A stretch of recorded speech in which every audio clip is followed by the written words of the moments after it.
1880, Red Shield agent began fomenting a series of pogroms, predominantly in Russia, but also in Poland, Bulgaria, and Romania.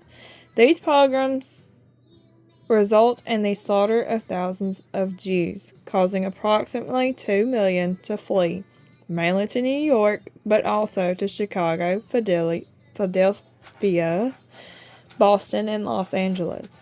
However, some are assisted with Red Shield money to begin settling in Palestine.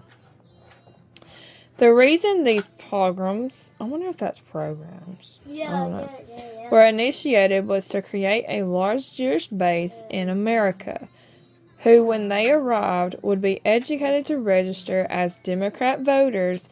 Some 20 years later, this would result in a massive Democratic power based in the United States and be used to elect Red Shield frontmen such as Woodrow Wilson to the presidency to carry out the bidding of the Red Shields. In America, John Swinton, then the preeminent New York journalist, was the guest of honor at a banquet given him by the leaders of his craft. Someone who knew neither the press nor Swinton offered a toast to the independent press. Swinton outraged his colleagues by replying, "There is no such thing at this date of the world's history in America as an independent press. You know it, and I know it. There is not one of you who dares to write your honest opinions, and if you did, you know beforehand that it would never appear in print. I am paid weekly for keeping my honest opinion out of the paper I am connected with.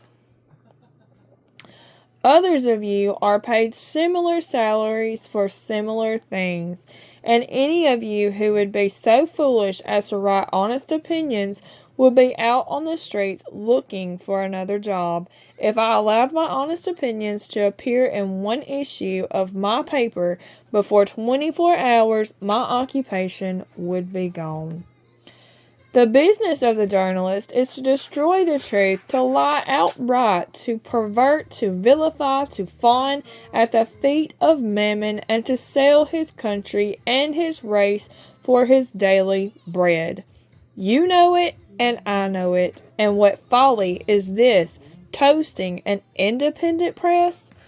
We are the tools and vassals of rich men behind the scenes. We are the jumping jacks. They pull the strings, and we dance. Our talents, our possibilities, and our lives are all the property of other men. We are intellectual prostitutes. And this goes on to talk about James A. Garfield. 1881. President James A. Garfield, the 20th President of the United States, who lasted only 100 days, states 2 weeks before he is assassinated, "Whoever controls the volume of money in our country is absolute master of all industry and commerce, and when you realize that the entire system is very easily controlled, one way or another, by a few powerful men at the top, you will not have to be told how periods of inflation and depression originate."